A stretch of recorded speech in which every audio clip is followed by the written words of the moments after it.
Hello beautiful family, welcome to your video number 2 on the rewarded life. And we are looking at Ruth. You're gonna see how she became a millionaire and how that happened. How did she receive those rewards? Today I want to talk about the surroundings in Ruth's life. Yesterday we talked about the past. Now I want us to talk about the surroundings. This is very important because sometimes we think it depends on the culture or it depends on the political situation in the environment, or maybe this doesn't work in every case, in every situation.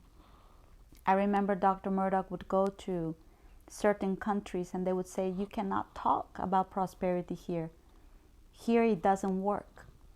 But the gospel works everywhere. I don't care what's the political scenario in your country. I don't care what it is in your business, in your company. I don't care who is in government. The gospel works no matter what your situation is. When you read the story of Ruth, I call it like when you are on your phone and you do a zoom in.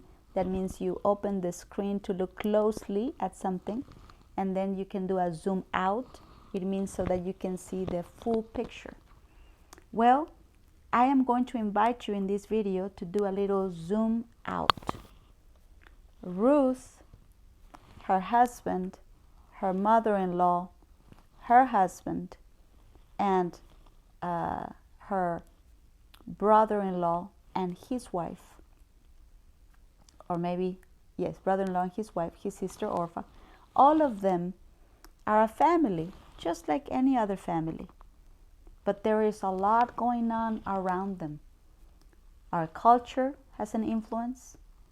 The political scenario has an influence. Everything around us has an influence, whether we feel it or not, whether we see it or not. And to me, this is one of the most important parts, that we understand what was the situation, the scenario that surrounded the story. To understand that, you have to read Judges, the last chapter of Judges, right before Ruth, and look at the last verse. And I'm going to read it to you. And it says this: in those days, Israel had no king. This is Judges 21:25. In those days, Israel had no king. All the people did whatever seemed right in their own eyes. In other words, everybody was doing their thing. They were not obeying God. They were doing what they thought was right, even if it opposed God's principles. What happens when we decide to do our own thing instead of following God? What happens? What happens to a city? What happens to a family? What happens to a business? What happens? Well, now we're going to see that influence carried into the story of Ruth as we read chapter 1, verse 1. And I'm not going to give you a devotional verse by verse, but I am going to pick from each of the chapters of this story the parts that I believe, the principles that I believe that will affect your life, and that should never be your situation, your scenario should never be a reason why you feel the gospel won't work for you. But anyway, this is a very important part, a very important principle. It shows you who God is, what makes him react in a certain way, and what makes him offended, hurt. So we read in these times, which is the time of the judges, that's the government scenario, the time of the judges were ruling the people of Israel, not a king. And in that time, everybody was doing whatever they wanted. Now let's look at how that affected. In Ruth chapter 1, verse 1, it says, in the day when the judges ruled in Israel, a severe famine came upon the land. Now, it's very important in this video that you connect those things. What happens when we ignore God's principles and we decide to do whatever we want? In the time that the judges were ruling over Israel, a severe famine came upon the land. God speaks through finances. And here we see it very clearly. Because people were doing whatever they wanted to do, a severe famine hit the land. Whenever you see that there's decrease in your finances, that there's losses around you, never come to the conclusion that that's God's will.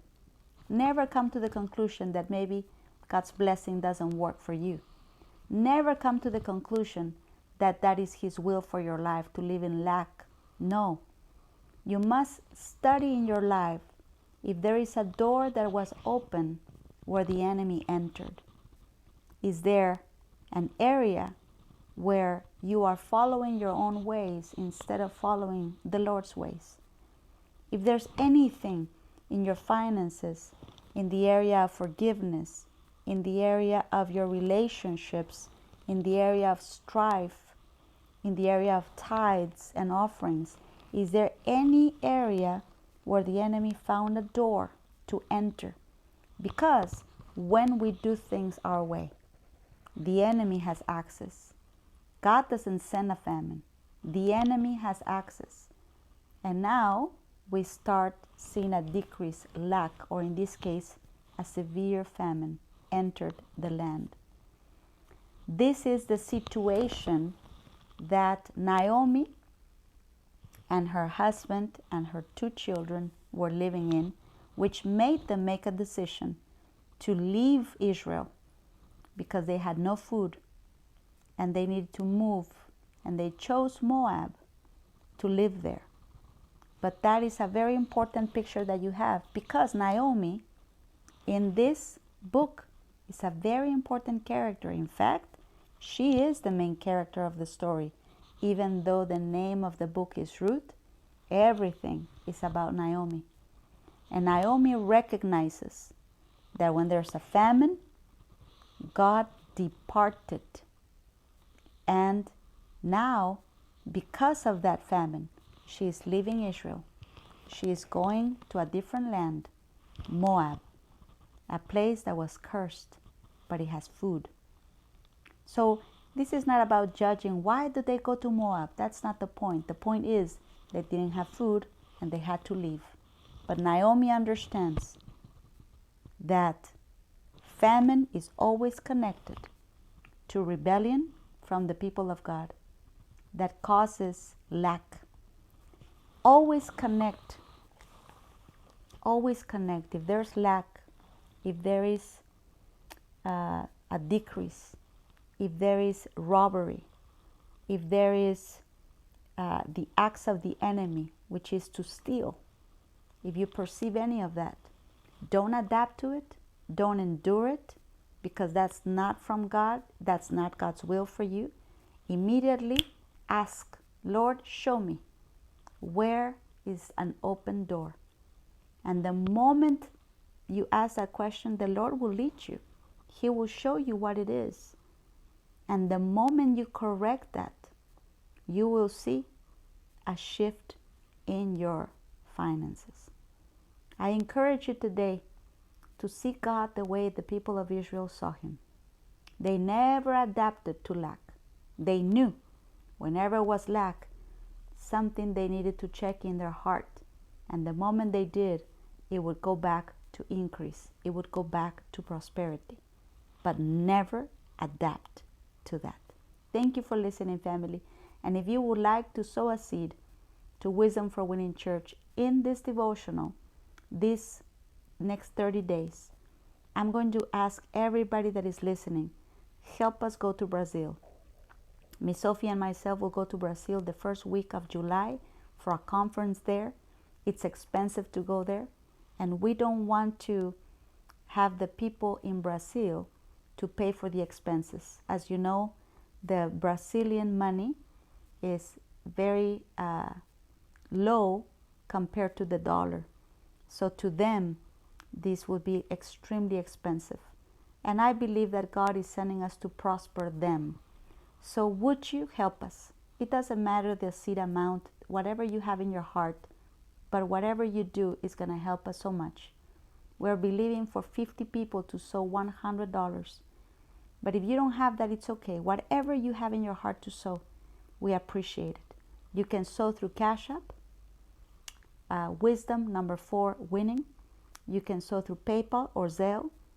Pastor Ana at wisdomforwinningchurch.tv. Thank you so much for listening. I hope you enjoyed this devotional. We love you very much.